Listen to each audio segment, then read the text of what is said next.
Welcome to the Love My Earth kitchen. Today we're making a super simple cabbage and pea side. This is a perfect dish to serve with any curry. You could even have this with a roast dinner. So we'll get started. This dish really only has 2 ingredients and it takes about 10 minutes to cook. So all you need is some beautiful fresh shredded cabbage. So today I've used a combination of purple and white cabbage.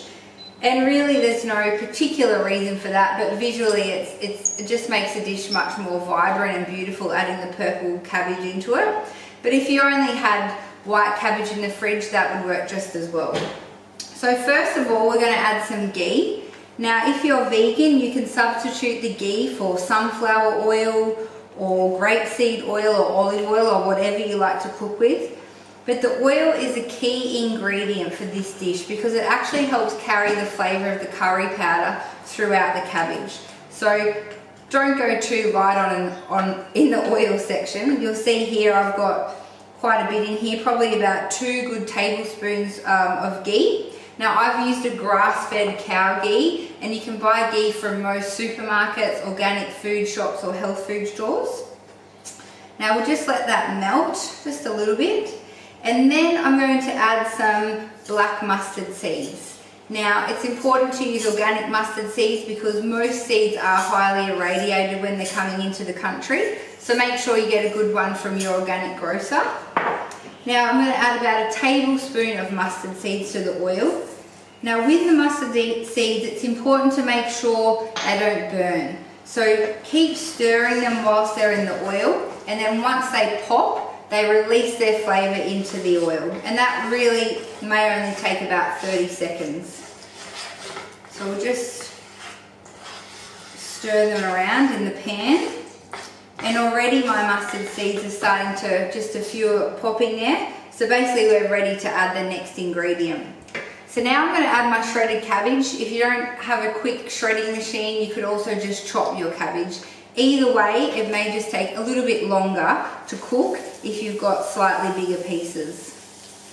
Now in India, most of the time when you sit down for a meal, you don't just get a curry and rice. You'll get a curry, you'll get rice, you'll get a small salad, and usually some sort of fried vegetable dish on the side.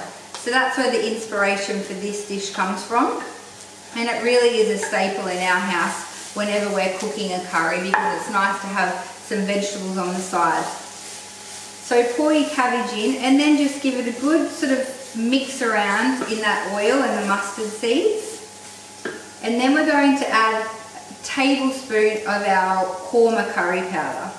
So the idea of the curry powder is just to give it flavour, just a slight flavour, because you're going to usually be serving this with a more strong flavoured curry.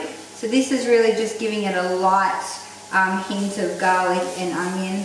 I've used Korma today, but you could use any of the curry powders, but only a tablespoon for this size pan. So now all we do is just fry that down. After a while the cabbage will start to become a little bit translucent and nice and soft. And then all we need to do is add a little bit of Himalayan rock salt, which is what I use, but if you use rock salt or whatever you prefer is fine. And we'll just give a bit of a pinch in there. And then again for colour, we'll just add some peas. So I've got a cup of frozen peas here, and we'll add that into the pan. So now you've got a beautiful, vibrant purple, white, green dish, which has got all mixed vitamins in there for you, depending on the kinds of veggies you're using. And this is also a great dish to prepare in advance. So if you are having a dinner party or you want to make a batch of this, it also keeps really well in the fridge for 2 to 3 days. So let me know what you think. If you give this recipe a try, comment below, and we also love to see your pictures. Enjoy!